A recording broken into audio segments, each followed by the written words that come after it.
Koraga all in one ಕ್ರಿಯೇಷನ್ಗೆ ತಮಗೆಲ್ಲರಿಗೂ ಅಕ್ಕರೆಯ ಸ್ವಾಗತ. ನಾನು ನಿಮ್ಮ ಕಾವೇರಿ ರೀ, ಬಿಜಾಪುರದಿಂದ. ಹೆಂಗದಿರಿ ಎಲ್ಲರೂ ಪಾರ್ಟ್ 1 ನೋಡ್ಕೊಂಡ್ ಬಂದ್ರಿಲ್ಲ ದೀಪಾವಳಿ ವ್ಲಾಗ್. ಇದು ಪಾರ್ಟ್ 2 ಅದ ನೋಡ್ರಿ. ನಿಮ್ಗೆ ಟೈಟಲ್ ನೋಡಿದ್ರನ ಗೊತ್ತಾಗಿರ್ಬೇಕ್ರಿ ಏನೈತಿ ಇದ್ರೊಳಗ ವಿಶೇಷ ಅಂತ ಹೇಳಿ. ಹೌದ್ರಿ, ಇವತ್ತ ಹೋಳಿಗೆ ಮಾಡ್ಬೇಕಂತೇಳಿ ಮಾಡೀನ್ರಿ ದೀಪಾವಳಿಗೆ. ಮತ್ತು ಇಷ್ಟೆಲ್ಲ ದೀಪಾವಳಿ ಮಾಡಿ ಮತ್ತು ಹೋಳಿಗೆನ ಇರಲಿಲ್ಲ ಅಂದ್ರೆ ಹೆಂಗ್ರಿ ನಮ್ಮ ಹಬ್ಬ ಹೆಂಗೆ ಭಾರಿ ಆಗ್ತೈತೆ ಹೇಳ್ರಿ. ಅದಕ್ಕೆ ರೀ ಹೋಳಿಗೆ ಮಾಡಿ ಕಟ್ಟಿನ ಸಾರು ಮಾಡಿ ದೇವರಿಗೆಲ್ಲ ನೈವೇದ್ಯ ಕೊಟ್ಟು ಹಬ್ಬ ಮಾಡ್ಬೇಕಂತ ಮಾಡಿ ನೋಡ್ರಿ. ಅದ್ರಾಗ ನಮ್ಮ ಉತ್ತರ ಕರ್ನಾಟಕದವ್ರಿಗೆ ರೀ ಹೋಳಿಗೆ ಇರ್ಲಿಕ್ಕಂದ್ರೆ ಕಡಬ ಮತ್ತು ಹುಗ್ಗಿ ಈ ಮೂರರೊಳಗೆ ಯಾವ್ದ್ರ ಒಂದು ಇದ್ರನ ಹಬ್ಬ ರೀ. ಇಲ್ಲ ಅಂದ್ರೆ ಹಬ್ಬನೇ ಇಲ್ಲ ನೋಡ್ರಿ ನಮ್ದು. ನಮ್ಮ ಕಡೆ ರೀ ದೀಪಾವಳಿ ಅಮಾವಾಸ್ಯೆ ದಿನ ರೀ ಲಕ್ಷ್ಮೀ ಪೂಜೆ ಮಾಡ್ತೀವ್ರಿ. ಮತ್ತು ಪಾಡ್ಯ ದಿನಾನು ಅಭ್ಯಂಗ ಸ್ನಾನ ಮಾಡ್ತೀವ್ರಿ. ಹೊಸ ಬಟ್ಟೆ ಎಲ್ಲ ಹಾಕೊಂಡು ದೇವ್ರಿಗೆ ನಮಸ್ಕಾರ ಮಾಡೋದು, ದೇವ್ರ ಗುಡಿಗೆ ಹೋಗೋದು ಎಲ್ಲ ಮಾಡ್ತೀರಿ. ನಮ್ಮ ತವ್ರ ಮನೆ ಕಡೆನೂ ಹಂಗೆ ಮಾಡ್ತಾರೆ, ಆದ್ರೆ ಸ್ವಲ್ಪ ಡಿಫ್ರೆಂಟ್ ಆಗಿ ಮಾಡ್ತಾರೆ ಅವ್ರು ಒಂದಿಷ್ಟು. ಆದ್ರೆ ನಮ್ಮ ಗಂಡನ ಮನ್ಯಾಗ ನಮ್ಮ ಅತ್ತೆಯವ್ರು ನಮಗೆ ಹೆಂಗೆ ಹೇಳ್ಕೊಟ್ಟಾರ ಹಂಗೆ ಮಾಡ್ಕೋತ ಬಂದಿವ್ರಿ ಮೊದ್ಲಿಂದನು. ನಾವು ಹಾಗೆ ಮಾಡ್ತೀರಿ. ನಮ್ಮ ತವ್ರ ಮನ್ಯಾಗ ಹೆಂಗೆ ಮಾಡ್ತಾರಂದ್ರೆ ರೀ ದೀಪಾವಳಿ ದಿನಾನು ಅವರು ಲಕ್ಷ್ಮೀ ಪೂಜೆ ಎಲ್ಲ ಮಾಡ್ತಾರೆ. ಮತ್ತು ಅಂಗಡಿಗಳು ಇದ್ದು ಅಂದ್ರೆ ಅಂಗಡಿಗಳು ಎಲ್ಲ ಪೂಜೆ ಮಾಡ್ತಾರೆ. ಅವತ್ತಿನ ದಿನ ರಾತ್ರಿ ಎಲ್ಲ ಜಾಗರಣೆ ಮಾಡ್ತಾರೆ. ಅಲ್ಲೆಲ್ಲ ಜಾಗರಣೆ ಮಾಡಿದ್ರಂದ್ರೆ ಆ ಕಡೆಲ್ಲ ವಿಶೇಷವಾಗಿ ಚೌಡಿಕಿ ಪದಗಳು ಹಚ್ಚಿರ್ತಾರ, ಡೊಳ್ಳಿನ ಪದಗಳು ಹಚ್ಚಿರ್ತಾರ, ಭಜನಾಗಳನ್ನು ಹಚ್ಚಿ ಜಾಗರಣೆ ಮಾಡ್ತಾರೆ. ಮತ್ತು ಖುಷಿ ಹಂಚೋದಂತ ಹೇಳಿ ಯಾರ ದಾನ ಬೇಡ್ತಾರಲ್ರಿ ಅವತ್ತು ದುಡ್ಡು ಅಂಥದ್ದೆಲ್ಲ ದಾನ ಮಾಡ್ತಾರೆ ಆ ಕಡೆ ನಮ್ಮ ಮನೆಗೆ ತವ್ರ ಮನೆ ಕಡೆ ಎಲ್ಲ. ಮತ್ತು ಮರುದಿನ ಪಾಡ್ಯ ಇರ್ತೈತಲ್ರಿ, ಅವತ್ತಿನ ದಿನ ಹಿರಿಯರ ಪೂಜೆ ಮಾಡ್ತಾರೆ ನಮ್ಮ ತವ್ರ ಮನೆಗೆಲ್ಲ. ಅವತ್ತು ಪೂಜೆ ಎಲ್ಲ ಮಾಡಿ ಅವ್ರಿಗೆ ಏನು ಇಷ್ಟದ ಆಹಾರ ಎಲ್ಲ ಇರ್ತೈತಲ್ರಿ ಮಾಡಿ ಪುಣ್ಯತಿಥಿ ಇದು ಡೇಟದು ಯಾವುದು ನೆನಪಿರಲ್ಲ ನೋಡ್ರಿ, ಅವತ್ತು ಮುಖ್ಯವಾಗಿ ಮಾಡ್ತಾರೆ. ಯಾರು ನೆನಪಿರ್ಲಿಲ್ಲ ಅಂದ್ರೆ ರೀ ನಮ್ಮ ಕಡೆ ತವ್ರ ಮನೆ ಕಡೆ. ನಮ್ಮ ಗಂಡ ಮನ್ಯಾಗ ಹಿಂಗೆ ಮಾಡ್ತಾರೆ, ನಾ ಹಿಂಗೆ ಮಾಡ್ಕೊತ ಬಂದೀನಿ. ನಮ್ಮ ತವ್ರ ಮನೆ ಕಡೆ ಹಿಂಗೈತೆ ನೋಡ್ರಿ ಪದ್ಧತಿ. ಮತ್ತು ನಾನು ನಿಮ್ಗೆ ನಿನ್ನೆ ಪಾರ್ಟ್ 1 ಒಳಗೆ ಅಮಾವಾಸ್ಯದ ವಿಶೇಷ ಮತ್ತು ಬಲಿಪಾಡ್ಯಮಿಯ ವಿಶೇಷ ಏನಂತ ಹೇಳ್ತೇನಂತ ಹೇಳಿದ್ದೀನಿ ರೀ. ಮತ್ತು ಈ ದೀಪಗಳನ್ನು ಯಾಕೆ ಹಚ್ಚಿಡ್ತಾರಂತ ನಾನು ನಿಮ್ಗೆ ಹೇಳ್ತೀನಂತ್ರಿ. ಅಮಾವಾಸ್ಯೆ ದಿನ ಲಕ್ಷ್ಮೀ ಪೂಜೆಯನ್ನು ಆಚರಿಸುತ್ತೀವ್ರಿ ನಮ್ಮ ಕಡೆ ಎಲ್ಲ. ಲಕ್ಷ್ಮೀ ಪೂಜೆಯನ್ನು ಯಾಕೆ ಮಾಡ್ತಾರ ಅಂದ್ರೆ ರೀ, ಅಂದಿನ ದಿನ ಎಲ್ಲ ದೀಪಗಳನ್ನು ಬೆಳಗಿಸೋದ್ರಿಂದ ಲಕ್ಷ್ಮಿಯು ಆ ಜಾಗಕ್ಕೆ ಬರ್ತಾಳಂತ ಹೇಳ್ತಾರೆ ನೋಡ್ರಿ. ಭಗವಂತ ವಾಸ್ತವಿಕವಾಗಿ ಮಲ್ಕೊಂಡಿರ್ತಾನಂತ್ರಿ ಅವ ಅಂತಾರಿ. ಯಾವಾಗಂದ್ರೆ ರೀ ಆಷಾಢ ಶುಕ್ಲ ಪ್ರಥಮ ಏಕಾದಶಿ ಎಂದು ನಾರಾಯಣ ಮಲಗಿರ್ತಾನಂತ್ರಿ. ನಾರಾಯಣ ಒಟ್ಟಿಗೆ ಲಕ್ಷ್ಮಿಯೂ ಮಲಗಿರ್ತಾಳಂತ್ರಿ.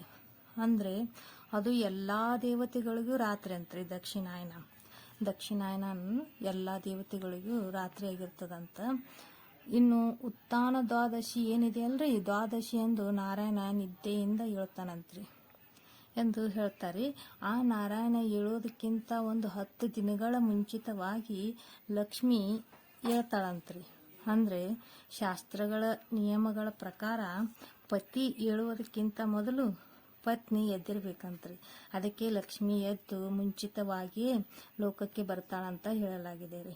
ಆದರೆ ಕೆಲವು ಕಡೆ ಪದ್ಧತಿ ಪ್ರಕಾರ ಒಬ್ಬರು ಧನತ್ರಯೋದಶಿ ದಿನ ಲಕ್ಷ್ಮೀ ಪೂಜೆ ಮಾಡ್ತಾರೆ, ಕೆಲವೊಬ್ಬರು ನಕರ ಚತುರ್ದಶಿ ದಿನ ಮಾಡ್ತಾರೆ. ನಮ್ಮ ಕಡೆ ಹೆಚ್ಚು ಜನ ಅಮಾವಾಸ್ಯೆ ದಿನ ಮತ್ತು ಬಲಿಪಾಡ್ಯಮಿ ದಿನ ಲಕ್ಷ್ಮೀ ಪೂಜೆನ ಮಾಡ್ತಾರೆ ನೋಡ್ರಿ. ಅದಕ್ಕಾಗಿ ರೀ ಲಕ್ಷ್ಮೀ ಬರುವಿಕೆಗಾಗೇನೆ ನಾವು ಎಲ್ಲ ಕಡೆನೂ ದೀಪಗಳನ್ನು ಬೆಳಗಿಸ್ಬೇಕಾಗ್ತದೆ ನೋಡ್ರಿ. ಅದರಿಂದ ದೀಪಗಳನ್ನು ಎಲ್ಲ ಕಡೆಯಿಂದನೂ ಹಚ್ತಾರೆ ನಮ್ಮ ಕಡೆ. ಮತ್ತು ಬಲಿಪಾಡ್ಯಮಿಯ ವಿಶೇಷ ಏನಪ್ಪ ಅಂದ್ರೆ ರೀ, ಅಂದು ಬಲಿ ಚಕ್ರವರ್ತಿಯನ್ನು ನಾರಾಯಣನು ವಾಮನ ರೂಪದಲ್ಲಿ ಬಂದು ಸುತಳಕ್ಕೆ ಒತ್ತಿದ ಅಂತ ಹೇಳ್ತಾರೆ. ನಂತರ ಅವತ್ತು ಸಂಜೆ ಬಲಿಯ ಪೂಜೆಯನ್ನು ಮಾಡ್ಬೇಕ್ರಿ. ಅವತ್ತು ವಿಶೇಷವಾಗಿ ಗೋ ಪೂಜೆಯನ್ನು ಮಾಡ್ಬೇಕ್ರಿ. ಯಾಕಂದ್ರೆ ರೀ ಗೋವಿನಲ್ಲಿ ಲಕ್ಷ್ಮಿ ಬಂದು ನೆಲೆಸಿರ್ತಾಳಂತ್ರಿ ಅವತ್ತ. ದೀಪಾವಳಿಯ ದಿನಗಳಲ್ಲಿ ವಿಶೇಷವಾಗಿ ಹೊಸ ಬಟ್ಟೆ, ಪೂಜಾ ಸಾಮಗ್ರಿಗಳು, ಬಂಗಾರ, ಬೆಳ್ಳಿ, ಹೊಸ ಕಸಬರಗಿ, ತಾಮ್ರ, ಹಿತ್ತಾಳಿ ವಸ್ತುಗಳನ್ನು ನಾವು ಖರೀದಿಸ್ತೀವಿ. ಇದಾಗಿತ್ತು ನೋಡ್ರಿ ನಮ್ದು ದೀಪಾವಳಿ ವಿವರಣೆ. ನಾನು ಓದಿ ನನ್ನ ರೀತಿ ಹೆಂಗೆ ತಿಳ್ಕೊಂಡಿನಿ ನೋಡ್ರಿ, ನಿಮಗೂ ಹಂಗೆ ಹೇಳಿನ್ರಿ. ಇದ್ರಾಗ ಏನಾದರೂ ತಪ್ಪಿದ್ರೆ ನಮಗೂ ಹೇಳ್ರಿ.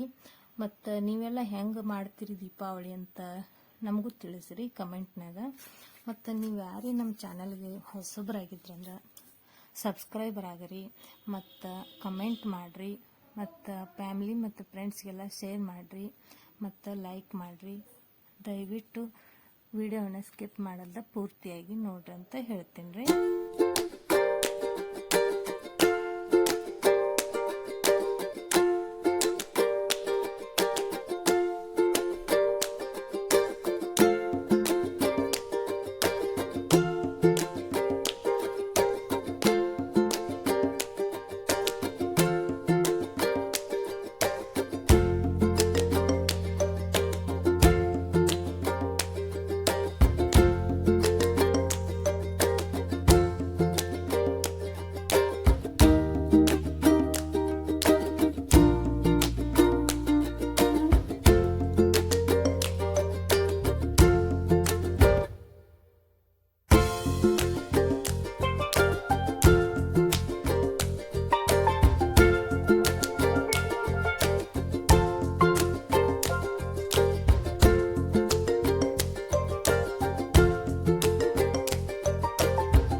ಮಾಡೋಕ್ಕೆ ಕಡಿಕು ರೆಡಿ ಮಾಡ್ಕೊಂಡಿವ್ರಿ.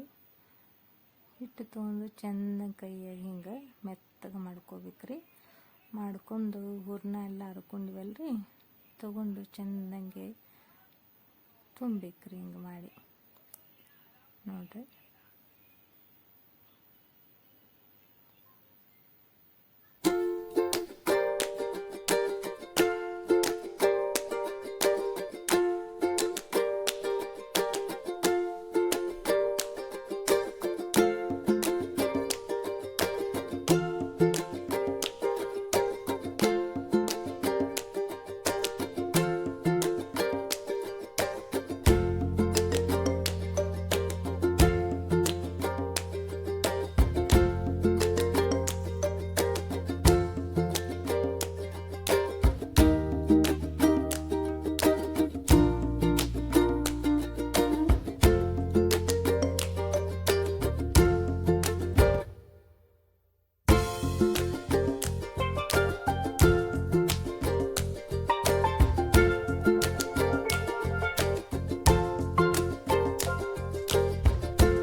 ಮತ್ತು ಕಟ್ಟಿನ ಸಾರದು ಮಾಡಿದೆ. ಮತ್ತು ಕಟ್ಟಿನ ಸಾರು ಮಾಡಾಕತ್ತಿದ್ನಲ್ರಿ, ಅವಾಗ ಅಷ್ಟು ಮಸಾಲೆ ಹುರ್ಕೊಂಡಿದ್ದೆ ರೀ. ಅದು ಈ ವಿಡಿಯೋ ಒಳಗೆ ಸ್ಕಿಪ್ ಆಗ್ಯದ್ರಿ. ಏನೇನು ಹುರ್ಕೊಂಡಿದ್ದೆ ಅಂದ್ರೆ ನಾನು 4 ಸ್ಪೂನ್ ಧನಿಯಾ ರೀ, 2 ಸ್ಪೂನ್ ಜೀರಿಗೆ ರೀ, 4 ಲವಂಗ ರೀ, 1 ಇಂಚಷ್ಟು ದಾಲ್ಚಿನ್ನಿ ರೀ, ಮತ್ತು 1 ಏಲಕ್ಕಿ ರೀ. ಇಷ್ಟೆಲ್ಲ ಹಾಕಿ ಹುರ್ಕೊಂಡಿದ್ದೆ ರೀ. ಒಂದು ಉಳ್ಳಾಗಡ್ಡಿ ಸುಟ್ಕೊಂಡಿದ್ದೆ ರೀ, ಮೀಡಿಯಮ್ ಸೈಜ್. ಆ ಉಳ್ಳಾಗಡ್ಡಿ ಸೈಜ್ ಅಷ್ಟು ಒಣ ಕೊಬ್ಬರಿನ ಸುಟ್ಕೊಳ್ಬೇಕ್ರಿ. ಸುಟ್ಕೊಂಡು ಇಷ್ಟೆಲ್ಲ ಮಿಕ್ಸಿಗೆ ಹಾಕಿ ಇಟ್ಕೊಂಡಿದ್ದೆ ರೀ ನಾನು. ಈ ಥರ ಮಾಡಿ ನೋಡ್ರಿ, ನಾ ಮಾಡಿದಂಗೆ ಕಟ್ಟಿನ ಸಾರ ಭಾರಿ ಮಸ್ತ್ ಆಗ್ತೈತ್ರಿ. ಮತ್ತು ಚೆಂದ ಕುದಿಬೇಕ್ರಿ, ಮಂದ ಉರಿ ಒಳಗೆ, ಅಷ್ಟು ಟೇಸ್ಟ್ ಬರ್ತೈತ್ರಿ. ಅದಕ್ಕೆ ಹೇಳ್ತಾರೆ ನೋಡ್ರಿ, ಸಾರಿಗೆ 1000 ಕುದಿ ಬಂದ್ರನ ಟೇಸ್ಟ್ ಅಂಥೇಳಿ. ಹಂಗೆ ಸಾರು ಎಷ್ಟು ಕುದಿತೈತಿ ನೋಡ್ರಿ, ಅಷ್ಟು ಟೇಸ್ಟ್ ಬರ್ತೈತ್ರಿ. ಮರುದಿನ ಮತ್ತು ಕಟ್ಟಿನ ಸಾರು ಹೋಳಿಗೆ ತಿನ್ನಕ್ಕೆ ಭಾರಿ ಮಜಾ ಬರ್ತೈತ್ರಿ. ಅದು ಕುದ್ದು ಕಟ್ಟಿನ ಸಾರು ಅಂತೂ ನಾವು ಒಂದಿಷ್ಟು ಜಾಸ್ತಿನೇ ಮಾಡಿಬಿಡ್ತೀನಿ ರೀ, ಅಷ್ಟು ಇಷ್ಟಪಡ್ತಾರೆ ನನ್ನ ಮಕ್ಕಳಿಬ್ರು. ಮತ್ತು ಹೋಳು ಬದ್ನಿಕಾಯಿ ಪಲ್ಯನೂ ಮಾಡಿದೆ. ಮತ್ತು ಕಟ್ಟಿನ ಸಾರು ಆಯ್ತು ರೀ, ಮತ್ತು ಹೋಳಿಗೆನೂ ಆಯಿತು. ಮತ್ತು ಬಾಜುಕ್ಕೆ ಕಳ್ಕೊಳಕ್ಕೆ ಹೋಳು ಬದ್ನಿಕಾಯಿ ಪಲ್ಯ ಇಲ್ಲಂದ್ರೆ ಹೆಂಗೆ ರೀ, ಬೇಕಲ್ರಿ. ಭಾರಿ ಮಜಾ ಬರ್ತೈತ್ರಿ ಅದು. ಬದ್ನಿಕಾಯಿ ಪಲ್ಯ ಬೇಕೇ ಬೇಕ್ರಿ ನಮಗೆ ಹೋಳಿಗೆ ಜೊತೆ. ಹಂಗಾಗಿ ಉದುರಾಗೆ ಮಾಡಿದೆ ನೋಡ್ರಿ. ಒಟ್ಟೆ ನೀರು ಹಾಕಬಾರ್ದ್ರಿ ಅದಕ್ಕೆ. ಒಗ್ಗರಣೆ ಎಲ್ಲ ಹಾಕ್ತೀವಲ್ರಿ, ಉಳ್ಳಾಗಡ್ಡಿ ಮತ್ತು ಟಮಾಟಿ, ಕರಿಬೇವೆಲ್ಲ ಹಾಕಿ ಒಂದಿಷ್ಟು ಬೆಳ್ಳುಳ್ಳಿನ ಹಾಕಿರ್ತೀನಿ ರೀ ನಾನು. ಹಾಕಿ ಮಾಡ್ತಿರ್ತೀವಲ್ರಿ, ಅವಾಗ ಒಗ್ಗರಣೆ ಹಾಕಿ ಮುಚ್ಚಿಡ್ಬೇಕ್ರಿ ಒಂದು 10 ನಿಮಿಷ. ಉಗದೊಳಗೆ ಕುದಿಸ್ಬೇಕು, ಎಣ್ಣೆ ಒಳಗೆ ಅದು. ಅದು ಹೋಳಿಗೆ ಒಳಗೆ ಕಡ್ಕೊಂಡು ತಿನ್ನಕ್ಕೆ ಬಾಜುಕ್ಕೆ ಭಾರಿ ಮಸ್ತ್ ಬರ್ತಾವ್ರಿ. ಮತ್ತು ಅದ್ರ ಜೊತೆ 4 ಮೆಣಸಿನ್ಕಾಯಿ, ಒಂದಿಷ್ಟು ಹಪ್ಪಳ ಇದ್ರೆ ಮಜಾನೇ ರೀ ಒಟ್ಟೆ ರೀ. ಅದಕ್ಕೆ ನಾವು ಒಟ್ಟು ಹೋಳಿಗೆ ಮಾಡಿದಾಗ ಒಂದಿಷ್ಟು ಹೂರ್ಣನೂ ಜಾಸ್ತಿನೇ ಮಾಡ್ಕೊಂಡಿರ್ತೀನಿ ರೀ. ಒಮ್ಮೆಲೆ ಎಲ್ಲ ಮಾಡಿಡಲ್ರಿ, ಮತ್ತು ಮರುದಿನ ಬಿಸಿ ಬೇಡ್ತಾರಲ್ರಿ, ಮತ್ತು ಬಿಸಿ ಮಾಡಿಕೊಡ್ತೀನಿ ರೀ. ಇವತ್ತು ಇಷ್ಟು ಅಡುಗೆ ಮಾಡ್ಬೇಕಂತ ಮಾಡಿ ನೋಡ್ರಿ. ಮತ್ತು ನಾನು ನಿಮಗೆ ನಿನ್ನೆ ಹೇಳಿದ್ನಲ್ರಿ ಊರಿಗೆ ಹೋಗ್ಬೇಕಂತ, ಅದನ್ನೂ ಹಾಗೆ ರೆಡಿ ಮಾಡ್ಕೋಬೇಕಿತ್ತು ರೀ. ಇಷ್ಟೆಲ್ಲ ಮುಗಿಸಿ ನೋಡ್ರಿ ಅಡುಗೆ ಹಂಗಾಗ್ಯದ ನಮ್ದು. ಹೋಳಿಗೆ ಹಂಗೆ ಬಂದ ನೋಡ್ರಿ. ಇದು ಕಟ್ಟಿನ ಸಾರು ರೀ, ಎಷ್ಟು ಮಸ್ತ್ ಕಾಣ್ಲಿಕ್ಕತ್ತದಲ್ರಿ. ಇದು ನೋಡ್ರಿ ಬದ್ನಿಕಾಯಿ ಪಲ್ಯ ರೀ, ಮೆಣಸಿನ್ಕಾಯಿ, ಹಪ್ಪಳ, ಭಾರಿ ನೋಡ್ರಿ ಊಟ, ಹಬ್ಬದ ಅಡುಗೆ ಅಂದ್ರೆ ರೀ. ಈಗ ತಾಟ್ ಮಾಡ್ಕೊಡ್ಲಾಕತ್ತೀನಿ ರೀ ಎಲ್ಲರಿಗೆ. ದೇವರಿಗೆಲ್ಲ ನೈವೇದ್ಯ ಎಲ್ಲ ಮಾಡಿದೆ ರೀ. ಈಗೆಲ್ಲ ಮಾಡಿ ಈಗ ಎಲ್ಲರಿಗೆ ಊಟಕ್ಕೆ ಹಾಕಿ ಕೊಡ್ಲಾಕತ್ತಿದ್ದೆ ರೀ ನಾನು. ಹಿಂಗೆ ಇತ್ತು ನೋಡ್ರಿ ನಮ್ಮ ಅಡುಗೆ ಎಲ್ಲ. ಇವತ್ತು ಫಾಸ್ಟ್ ಆಗಬೇಕಿತ್ತು ರೀ ನಮ್ಮ ಕೆಲಸ ಎಲ್ಲ. ಇವತ್ತೇ ಹೋಗೋದು ಪ್ಲ್ಯಾನ್ ಇತ್ತು ರೀ ನಮ್ಮದು ಊರಿಗೆಲ್ಲ. ರಾತ್ರಿನೇ ಸಂಜೆ ಮುಂದೆ ಹೋಗೋಣ ಅಂತೇಳಿ ಕೂತಿದ್ರು ನಮ್ಮ ಮನ್ಯಾಗ. ನಮ್ಗೆ ಸ್ವಲ್ಪ ಟಯರ್ಡ್ ಅನ್ಸಿತ್ತು ರೀ, ನಿನ್ನಿಂದ ಮಾಡಿದ್ವಲ್ರಿ ಎಲ್ಲ ಹಬ್ಬದ ಎಲ್ಲ ಓಡಾಟದು ಕೈ ಎಲ್ಲ ನೋವು ಬಂದಿತ್ತು. ಹೀಗಾಗಿ ನಾಳೆ ಬೆಳಗ್ಗೆ ಹೋದ್ರೆ ಆಯ್ತು ಅಂಥೇಳಿ ಮತ್ತು ಇದು ಮಾಡಿದೆ ರೀ. ಇಷ್ಟೆಲ್ಲ ಆದಮೇಲೆ ಮತ್ತೆಲ್ಲ ರೆಡಿ ಮಾಡ್ಕೊಂಡೆ ರೀ. ನಾನೆಲ್ಲ ಊರಿಗೆ ಹೋಗ್ಬೇಕಂತೇಳಿ ಬಟ್ಟೆ ಬರೀ ಮಕ್ಕಳದೆಲ್ಲ. ಮತ್ತೀಗ 4 ದಿನ ಸ್ಕೂಲು ಸೂಟಿದಾವ್ರಿ ಮಕ್ಕಳಿಗೆ. ಮತ್ತು ನಡ್ಬರ್ಕ ಮಕ್ಕಳಿಗೆ ಬಿಡಿಸ್ಕೊಂಡು ಹೋಗೋಕ್ಕೂ ಆಗೋದಿಲ್ಲ ರೀ. ಹಿಂಗಾಗಿ ಊರಿಗೆ ಹೋಗ್ಬೇಕಂತ ಮಾಡಿದ್ದೀವಿ ರೀ ನಾವು. ನೋಡ್ರಿ ಹೆಂಗೆ ಕಾಣತ್ತದ್ರಿ ನಮ್ಮ ಅಡಿಗೆ. ಹೋಳಿಗೆ ಭಾರಿ ಮಸ್ತ್ ಬಂದಿದೆ ರೀ. ಎಷ್ಟು ಟೇಸ್ಟಿ ಆಗಿತ್ತು ರೀ ಹೋಳಿಗೆ ಮತ್ತು ಕಷ್ಟಿನ ಸಾರು. ಅದಕ್ಕೆ ಹೇಳಿದ್ರಿ ನಾನು, ಮಸ್ತ್ ಹೋಳಿಗೆ ಶಿಸ್ತು ಕಟ್ಟಿನ ಸಾರು ಅಂತ. ರೆಡಿ ನೋಡ್ರಿ ನಮ್ದು ಫೈನಲ್ ಅಡಿಗೆ. ಹಿಂಗಿತ್ತು ನೋಡ್ರಿ ನಮ್ದು ಅಡಿಗೆ ಎಲ್ಲ ಇವತ್ತು. ಎಲ್ಲರಿಗೂ ಇಷ್ಟ ಆಗಿರ್ಬೇಕಲ್ಲ. ಮತ್ತು ನೀವು ಯಾರಾದರೂ ಹೊಸಬ್ರಾಗಿದ್ರೆ ನಮ್ಮ ಚಾನಲ್ಗೆ ಸಬ್ಸ್ಕ್ರೈಬ್ ಆಗಿರಿ ಮತ್ತು ಲೈಕ್ ಮಾಡಿರಿ. ಫ್ಯಾಮ್ಲಿ ಮತ್ತು ಫ್ರೆಂಡ್ಸ್ಗೆಲ್ಲ ಶೇರ್ ಮಾಡಿರಿ. ಮತ್ತು ವಿಡಿಯೋನ ಸ್ಕಿಪ್ ಮಾಡಲ್ದ ಪೂರ್ತಿ ನೋಡ್ರಿ. ಲಾಸ್ಟಿಗೆ ಎಲ್ಲ ಕಡೆ ದೀಪದ ಹಚ್ಚಿಟ್ಟಿದ್ದೆ ರೀ. ನೋಡ್ರಿ ಹಿಂಗೈತ್ರಿ. ಆಯ್ತು ರೀ, ನಮಸ್ಕಾರ, ಶುಭರಾತ್ರಿ ರೀ ನಿಮಗೆಲ್ಲ.